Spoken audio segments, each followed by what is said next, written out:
Hi everyone, today I'm going to present a quick overview of the most important RANS turbulence models which are shown here. As you may know, a large variety of turbulence models has been developed with an attempt to close the RANS equations. This makes the choice of a suitable turbulence model for a specific simulation a bit of a challenge. Therefore, this video can be considered as a guideline for the selection of the most suitable RANS turbulence model for a specific CFD simulation.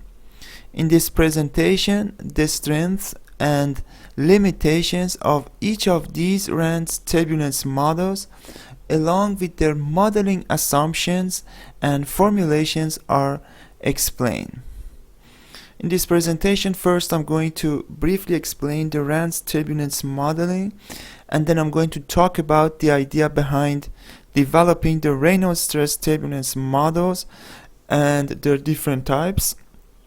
After that, the Eddy viscosity turbulence models, including the 0 equation, 1 equation, 2 equation, and 4 equation turbulence models are discussed.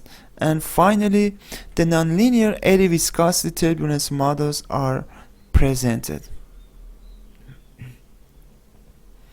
As engineers, we are generally interested in the mean values of quantities, such as loads, for design and optimization purposes. That's why we use the RANS equations to obtain these mean quantities directly. The RANS equations are presented here. As is well known, the RANS equations are not closed due to the presence of the turbulent or Reynolds stress tensor, which appears in the momentum equations as a result of ensemble averaging of the Navier Stokes equations. We can see this tensor inside the red square here. The turbulent or Reynolds stress tensor can be written like this here. This term in fact represents the transport of momentum due to the fluctuating, i.e. turbulent motion of the fluid flow, and needs to be modeled. A large variety of turbulence models has been developed with an attempt to close the RANS equations by describing the Reynolds stress tensor as shown here. Here we can see the most popular RANS based turbulence models. The reason why there is a large variety of turbulence models is that there is no single turbulence model that works for any general turbulent flow. This makes the choice of a suitable turbulence model for a specific simulation a bit of a challenge.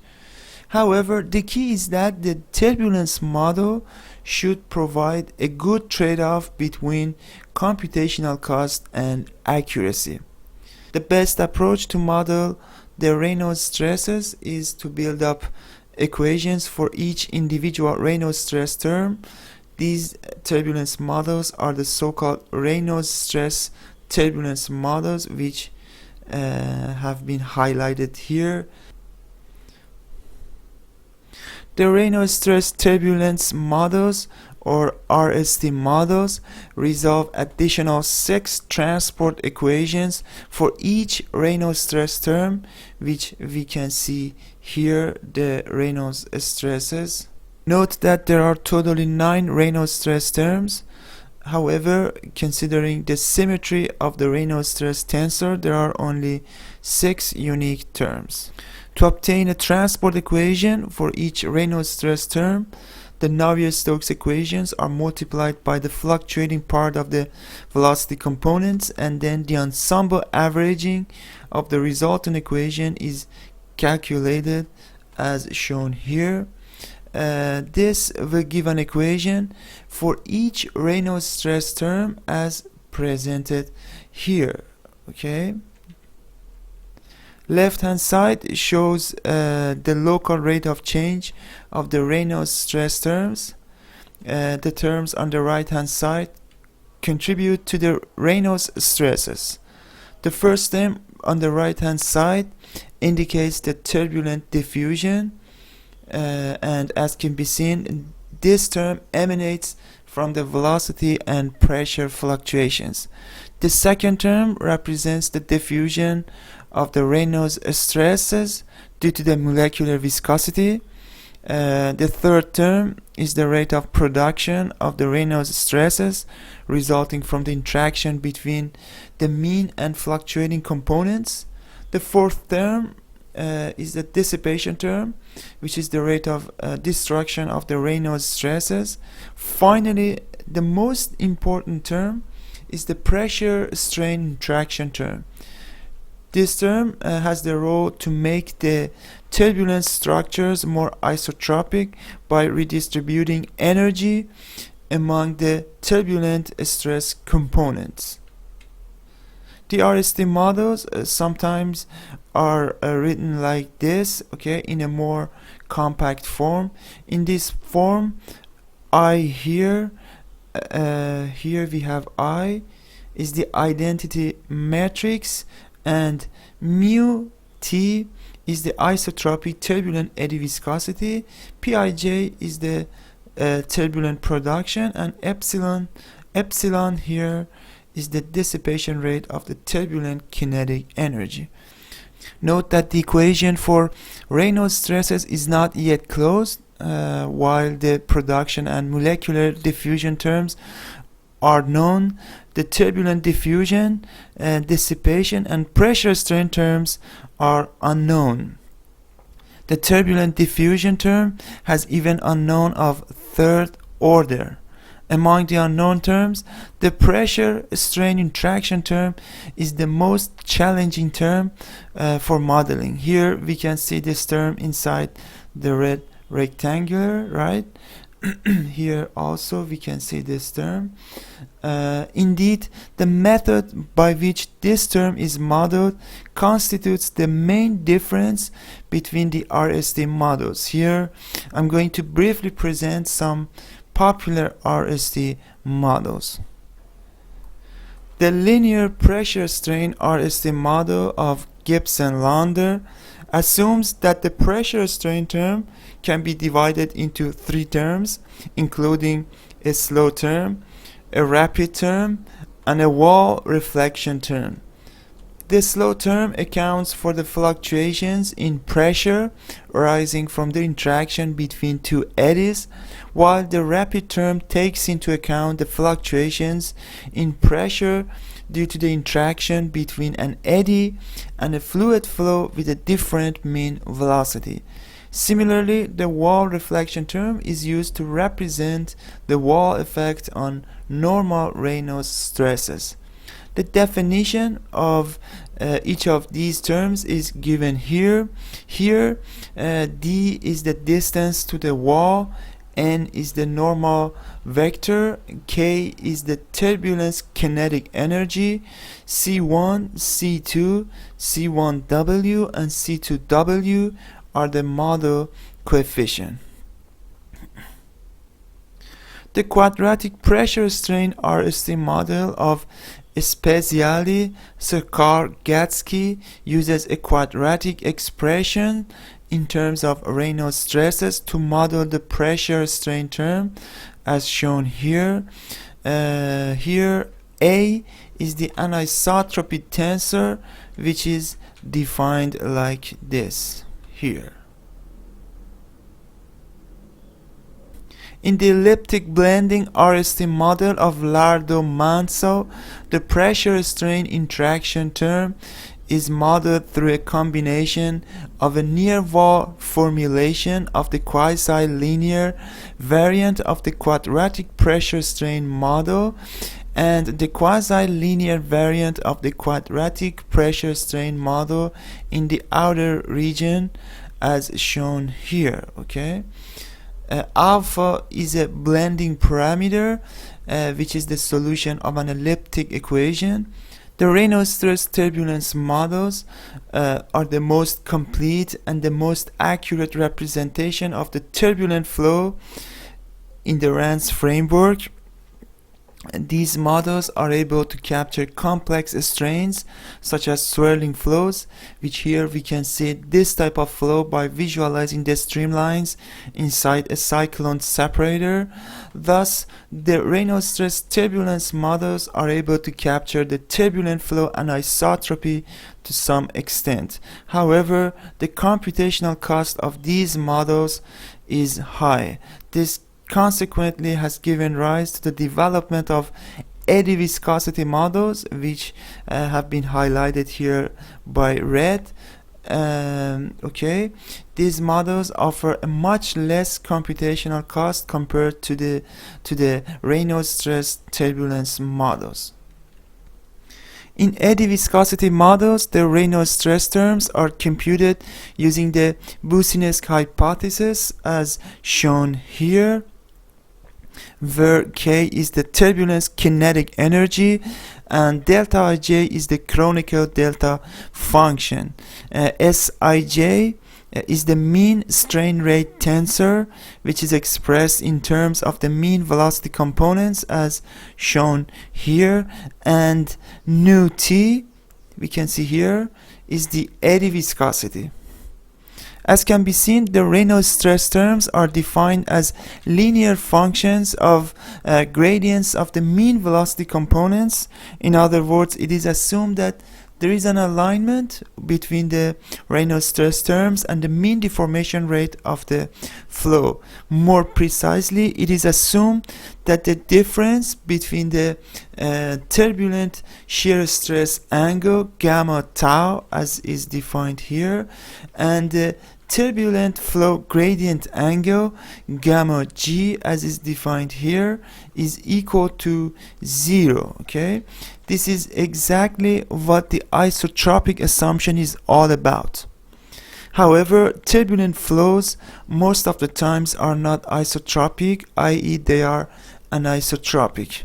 In an anisotropic turbulent flow, there is no alignment between the turbulent shear stress angle gamma tau and the turbulent flow gradient angle gamma g. Therefore, in eddy viscosity models, it is assumed that the net effect of turbulence is only an added viscosity, which is the eddy viscosity as is shown here. However, the eddy viscosity is a flow property, contrary to the molecular viscosity, which is a fluid property. Note that the system is not yet closed. The task simply has changed from determining the Reynolds stresses, right? We were going to determine the Reynolds stresses. However, now we need to determine the eddy viscosity. The simplest way is to directly determine the turbulent eddy viscosity without solving any additional transport equations. The algebraic models or zero equation turbulence models use such method where no transport equation is solved. Considering the dimension of the turbulent eddy viscosity, which is square meter per second, this parameter can be expressed as the product of a velocity scale and a length scale as shown in this equation. See here is the proportionality constant. Based on this idea, Pranto came up with the mixing length model, which is presented here. Okay, here we can see the method used by Pranto. As can be seen, no transport equation is solved for the estimation of the eddy viscosity. This is one of the advantages of this model, which significantly decreases the computational cost of the model. However, the challenge here is to come up with a representative length scale for eddies, okay, as shown here by LM, okay, which adequately represents the entire turbulent flow. This is because the mixing length varies locally and is highly problem dependent. So in order to account for the non-local effect, a transport equation needs to be solved. as the unknown is the eddy viscosity. Therefore, a transport equation can be solved for the eddy viscosity itself. Okay. The first one equation model was proposed by Ney and Quadratic, 1968, who proposed a transport equation for the eddy viscosity, as we can see here. To close the transport equation, they made an attempt to model the terms on the right hand side, diffusion, production and destruction terms. Okay, however, the model has not reached the popularity since the eddy viscosity in fact is not a physical quantity but rather a model quantity. Nonetheless, the idea behind developing this model has led to the development of a very popular one equation turbulence model, which is the Spalart-Allmaras model. The Spalart-Allmaras turbulence model is a one equation model based primarily on empiricism and dimensional analysis. This model solves this transport equation to determine the modified diffusivity as shown here by nu tilde, okay, which is related to the eddy viscosity using this equation. Okay. Here the P term here is the production term and S is the user specified source term. F nu1 here is a damping function which represents the decrease of turbulent mixing near the wall. F nu1 is defined here in this equation. We can see F nu1, and also this figure here shows the behavior of F nu1 in terms of chi. The original Spalart-Allmaras model is a Low-Reynolds-number model, meaning that it uses no valve function to capture the near wall turbulence.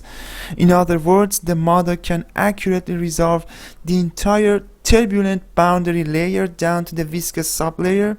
The High-Reynolds-number version of the model is also available, where valve function is utilized to deal with the turbulence close to the wall. Note that in the High-Reynolds-number model, the damping function F nu1, as we saw here, is equal to 1. You can learn more about the Low-Reynolds-number and High-Reynolds-number models by watching the video in my channel entitled RANS Turbulence Modeling Prediction of Near Wall Turbulence. The model was designed and optimized for flows past wings, and in some cases its performance is even better than some advanced models. Okay. The Spalart-Allmaras turbulence model has several disadvantages. For instance, in this case, the transported quantity is not a physical quantity, but rather a model quantity. Also, the model lacks information about the turbulence length scale, okay, which makes it inadequate for general purpose of turbulence modeling. This has led to the development of more advanced models, which are two-equation turbulence models. Two-equation turbulence models constitute the most popular turbulence models. These models solve two additional transport equations to represent the turbulent characteristics of the flow. The idea here is to model non-local and transport effects. Based on dimensional analysis, the eddy viscosity can be defined as this equation here, a product of a velocity scale and a length scale. The velocity scale can be expressed using the turbulence kinetic energy per unit mass, as we can see here. As can be inferred from the above equation, the turbulence kinetic energy is half the trace of the Reynolds stress tensor. Therefore, the eddy viscosity can be expressed as follows. Okay. Now, the K, turbulence kinetic energy, and L, the turbulence length scale, need to be modeled. However, the problem is that there is no equation for the length scale. Based on dimensional analysis, other turbulent variables are used to express the length scale, such as the turbulence dissipation rate epsilon, where the length scale can be defined as shown here, okay, in terms of the turbulence kinetic energy and the turbulence dissipation rate.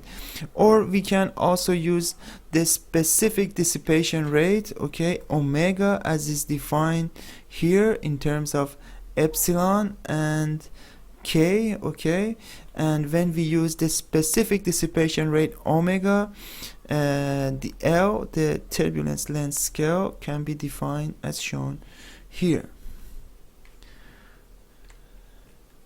The most popular two-equation turbulence model is the standard K-Epsilon model, which we are going to talk more about this model here. The standard K-Epsilon turbulence model solves these two transport equations for turbulence kinetic energy K and dissipation rate, okay. So then after the estimation of K and epsilon, we use these terms, these variables, to estimate the eddy viscosity, the turbulent eddy viscosity, as shown here, okay. Note that the production term contains the Reynolds stresses, okay. However, the boostiness hypothesis is used to calculate the Reynolds stresses. The epsilon transport equation here is in fact derived by multiplying the K equation by epsilon divided by K and introducing model constants, okay. The constants in the model are determined through empiricisms and are shown here. It is expected that the model works reasonably well for the flows that are close to the calibrated scenarios. The main assumption in the K-epsilon model is that the rate of production and destruction of the dissipation rate are closely related to the production and dissipation of the turbulence kinetic energy. The standard K-epsilon model has several disadvantages. This model is known to poorly predict the separated flows where three-dimensional turbulence is present. Additionally, it is rather difficult to be integrated all the way down to the viscous sublayer.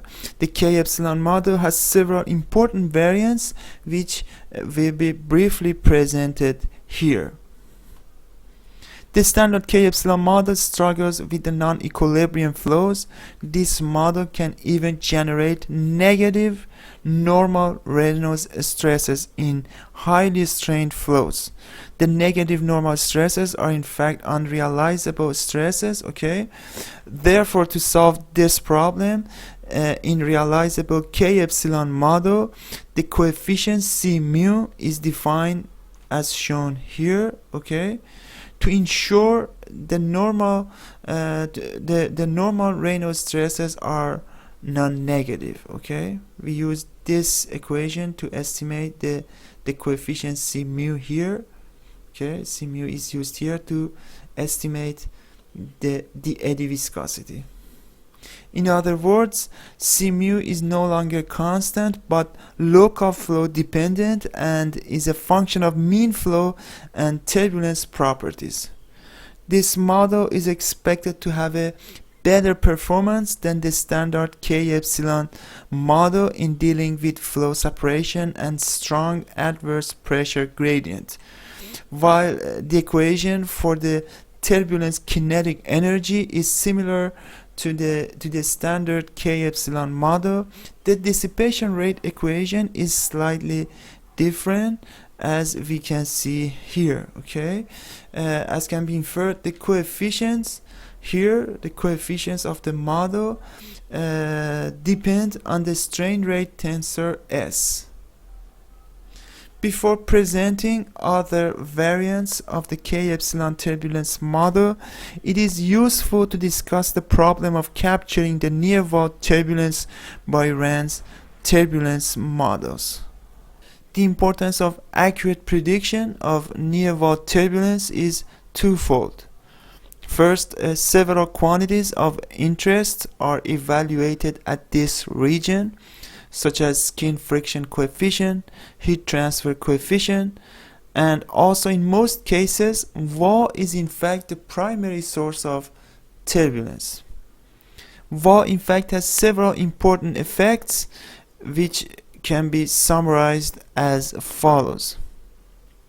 No slip condition results in strong gradients on mean velocity components since it imposes zero velocity value at the surface. Imposition of damping on velocity fluctuations and Reynolds stress terms. As can be seen in this figure here, which shows the results of a DNS simulation of turbulent flow inside the channel at the Reynolds number equal to 13,750. As we get closer to the wall, right, the velocity fluctuations go to zero. Impermeability of wall induces stronger damping on wall normal velocity fluctuations.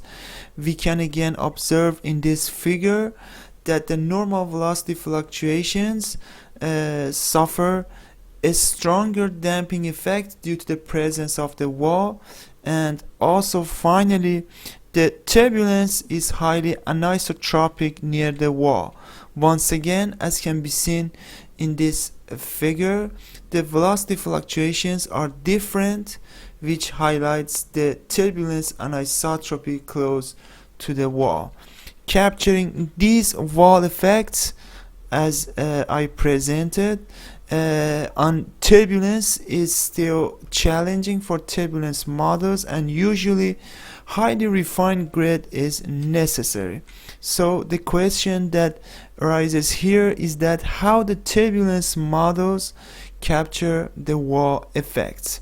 Before answering this question, it is worthy to mention that experiments and mathematical analysis have shown that the inner region of the boundary layer next to a wall can be split up into three sublayers as shown here in this figure: viscous sublayer, buffer sublayer, and log-law sublayer.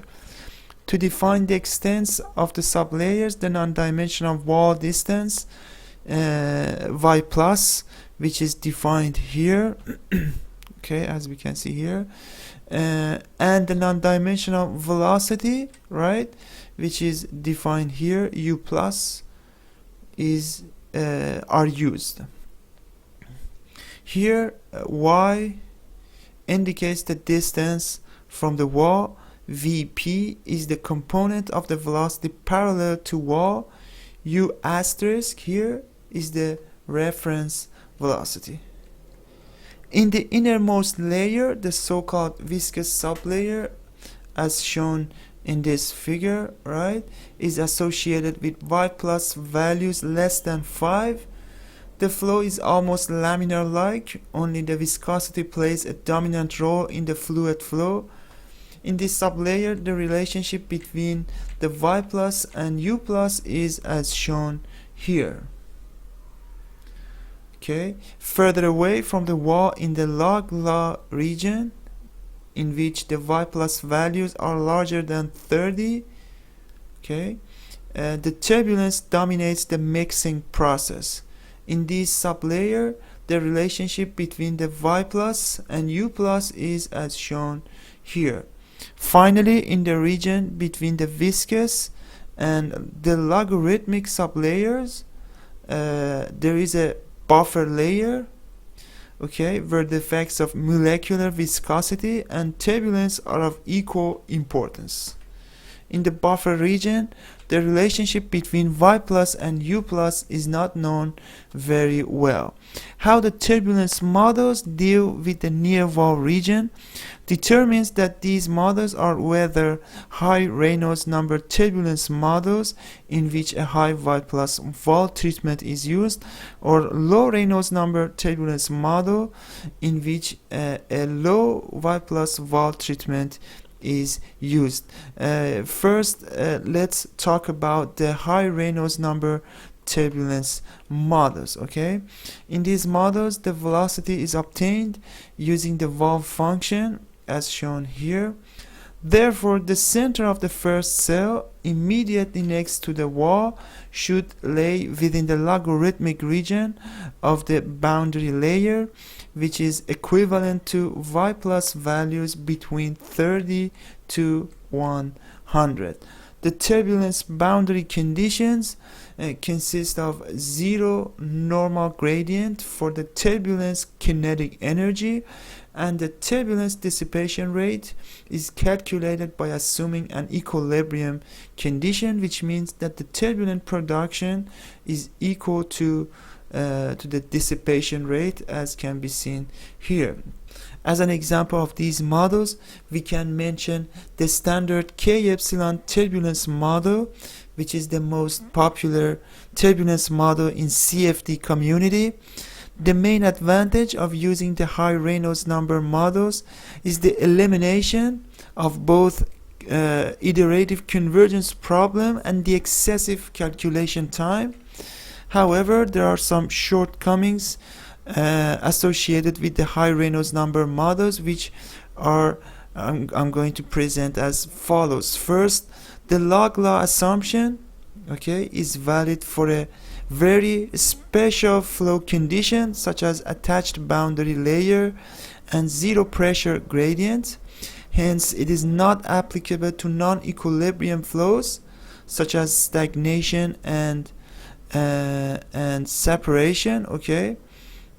And also the y plus is a flow dependent quality, so it is difficult to ensure a fixed y plus value larger than 30 for all of the near wall cells. Okay, we might also have y plus values in the buffer region where the profile is not known very well. Okay, for instance, this figure here represents the distribution of y plus values over the surface of an underwater vehicle, okay, where an attempt has been made to use a High-Reynolds-number turbulence model. As can be seen, although the y plus values are mostly larger than 30 over the body surface, there are some regions where the y plus is significantly smaller than 30. Now let's talk about the Low-Reynolds-number turbulence models. In these models, the velocity is obtained using this relation. Okay, therefore the center of the first cell immediately next to the wall should have a y plus value less than 1. Okay, however, these models use 3 different approaches to model the wall damping effect on turbulence, which are presented in the following slides. Okay, the first approach is the Low-Reynolds-number approach. This is the most common approach in which a damping function is applied to some or all the coefficients in the equations constituting the turbulence model. As an example, in the Spalart-Allmaras turbulence model, the damping function f nu1 is used to relate the modified diffusivity nu tilde, okay, to eddy viscosity nu t as shown here. Okay, and f nu1 is defined here in terms of chi. Okay, and here we can see the behavior of f nu1 in terms of chi. Okay, another example is the Low-Reynolds-number K-Epsilon model, in which the coefficients c mu and c epsilon 2, okay, c mu and c epsilon 2 are defined as functions of a turbulence Reynolds number, often also incorporating the wall distance, as can be seen here. Okay, the definition of these coefficients here highlighted in red. Okay, as we can see here, these coefficients have been highlighted in red. The definition of these coefficients are given here. Okay, for both the standard K-Epsilon Low-Reynolds-number model, which is shown by SK, okay, and Abe-Kondoh-Nagano K-Epsilon Low-Reynolds-number model, which is represented by AKN. Okay, so the definition of the Reynolds numbers used in these coefficients, okay, are given here on the right hand side.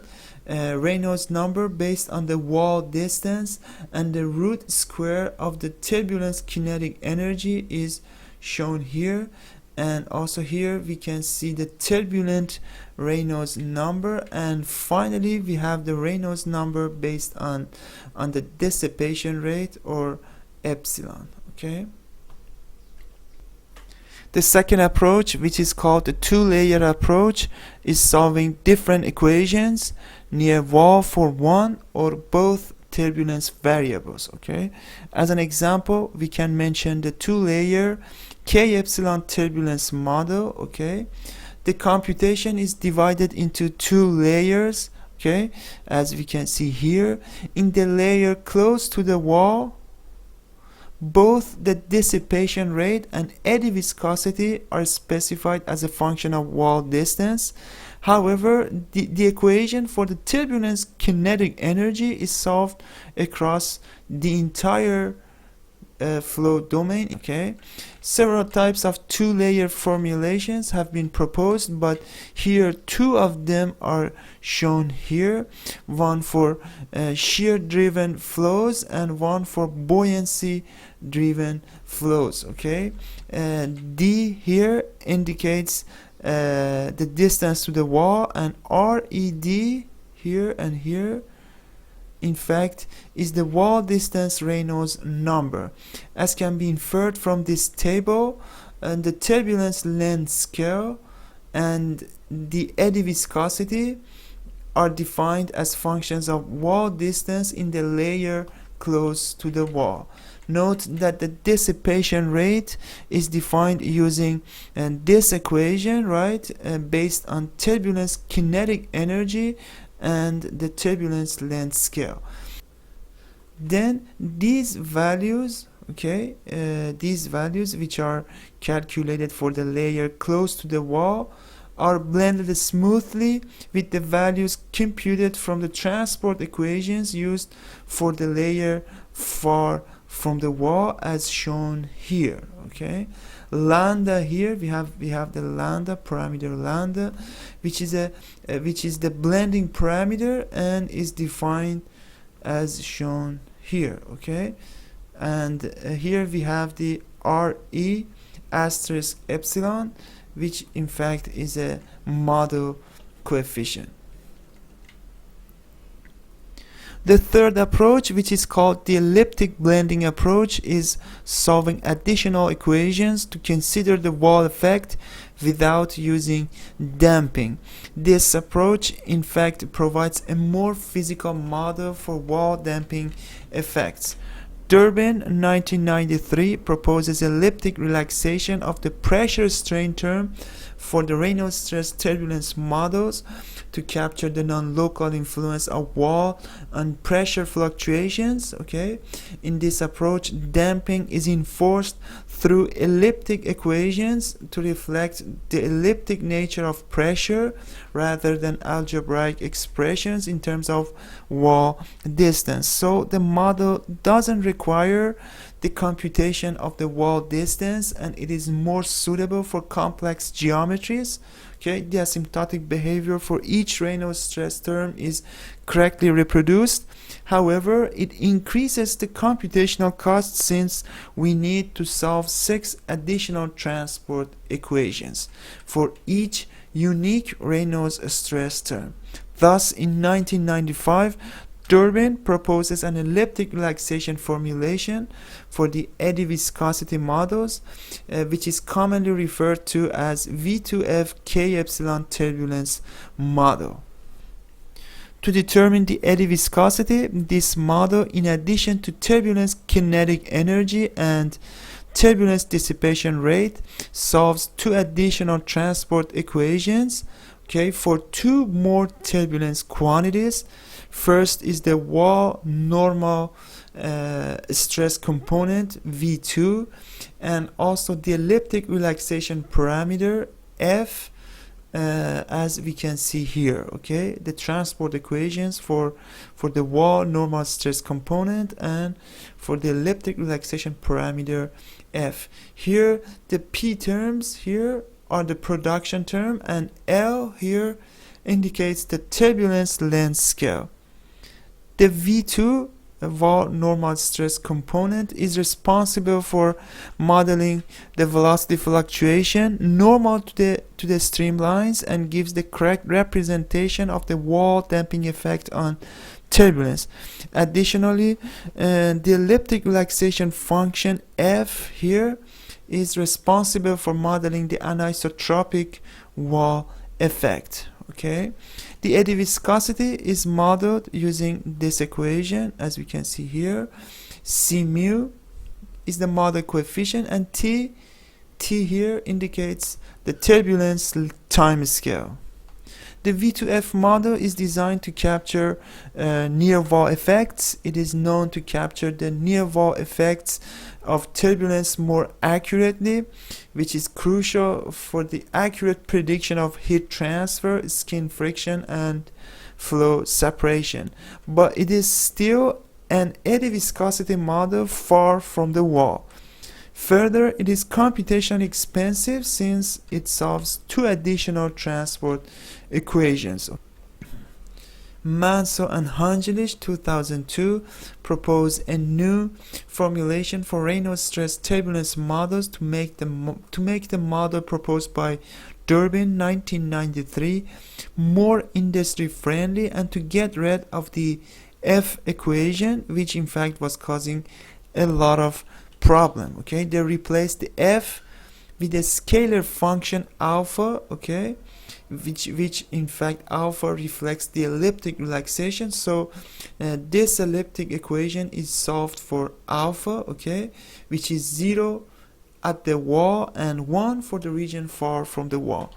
This has led to the development of the elliptic-blending Reynolds stress turbulence model of Lardeau-Manceau, which I presented earlier in this video.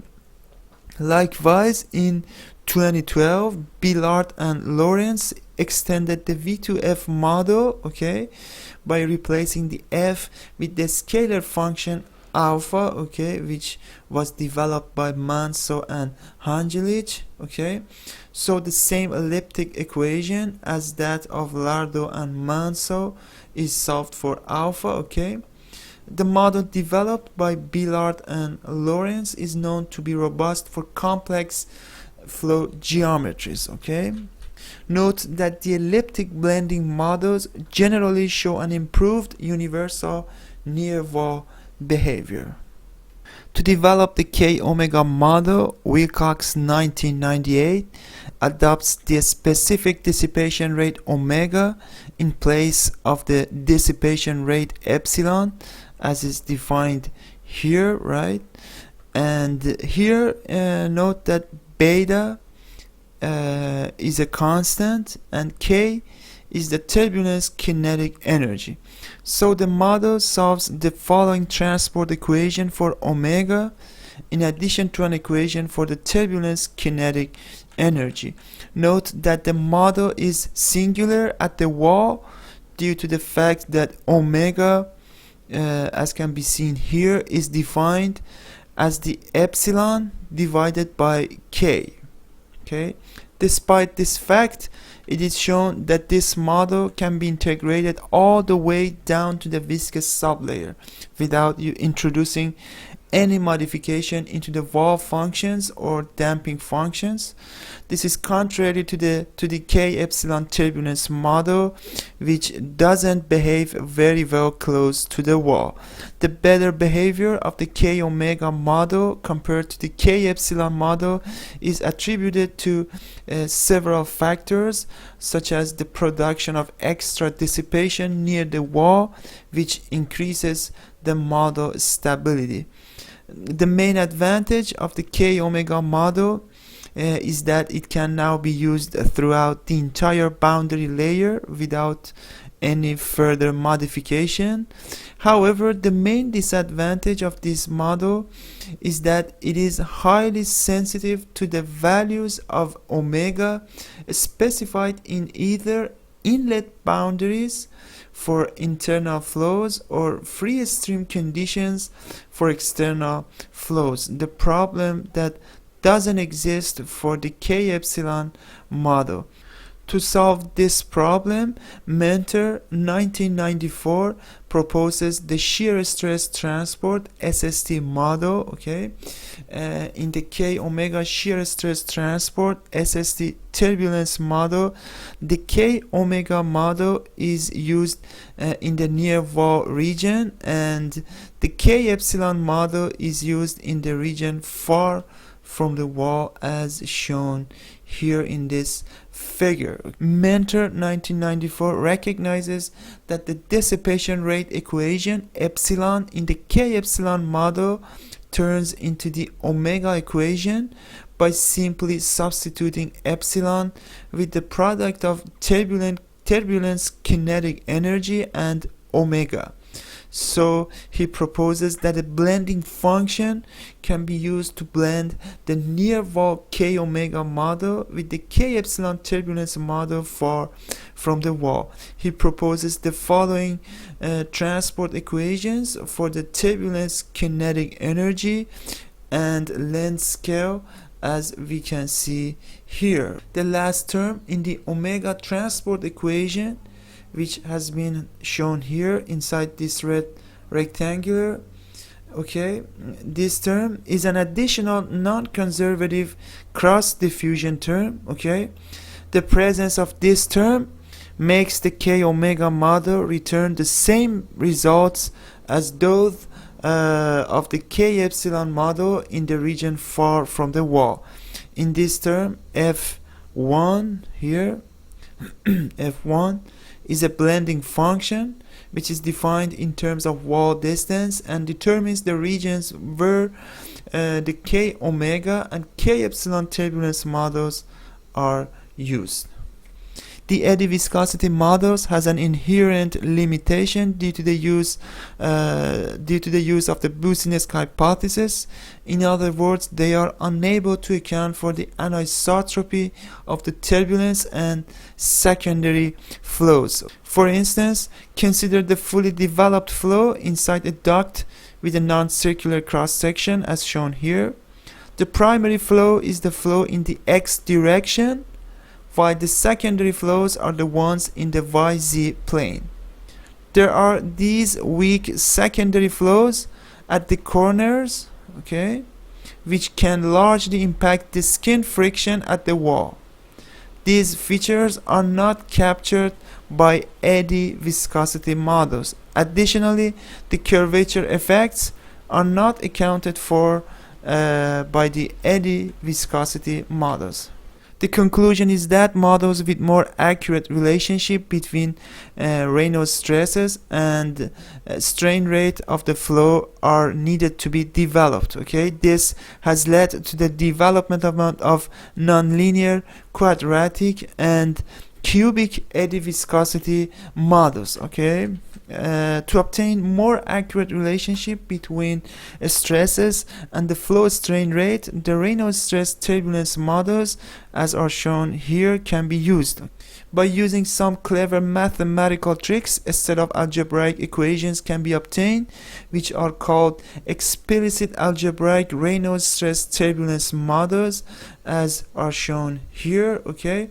However, these equations are still costly and computationally stiff, Thus, by using the idea behind the algebraic Reynolds stress turbulence models, an explicit relationship between stresses and the rate of strains can be established. Okay, these models are called nonlinear eddy viscosity models. Okay, in these models, contrary to the linear eddy viscosity models, the Reynolds stress terms on the left hand side are defined as nonlinear functions of gradients of the mean velocities as shown here. Okay, here F and L is a nonlinear function of mean strain and rotation rate tensors, which these tensors are defined here. S is the mean strain rate tensor and omega is the rotation rate tensor. In these models, the linear Boussinesq approximation of eddy viscosity is extended to introduce nonlinear functions of mean strain and rotation rate tensors. These additional terms, besides improving the prediction of secondary flows, enhance the model sensitivity to the rotation and curvature of the streamlines.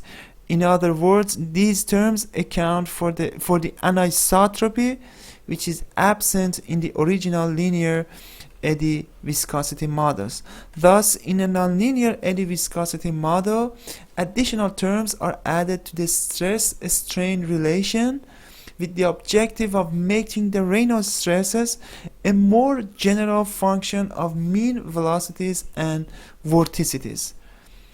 So in the linear models, the Reynolds stress terms are approximated as shown here. Here RIJL implies the Reynolds stress terms obtained from the linear models. K here is the turbulence kinetic energy, and delta Ij is the chronicle delta function. Moreover, the nonlinear quadratic and cubic formulations can be written like these. Here in these equations, C1, C2, C3, C4, and C5 are the model's coefficient.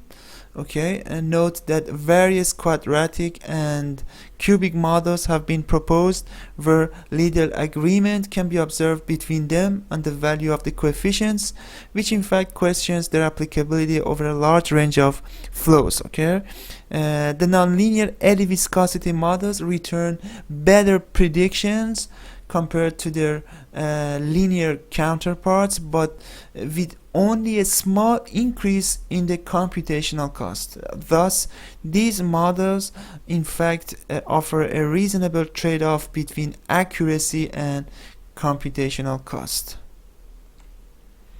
So the summary of what I talked about in this video, we learned in a rather comprehensive manner the difference between the Reynolds stress turbulence models, linear eddy viscosity, and nonlinear eddy viscosity turbulence models. We also learned that what are the strengths and limitations of the most popular RANS turbulence models, which is very useful in the choice of the most appropriate turbulence model for a specific CFD simulation. We also learned in a rather comprehensive manner that how the High-Reynolds-number turbulence models and Low-Reynolds-number turbulence models predict the near-wall turbulence. Okay, so this is the end of this video. I hope you found this video useful. Please let me know what you think about this video by leaving a comment in the comment section. Thank you for watching the video, and for further upcoming videos, please subscribe to this channel.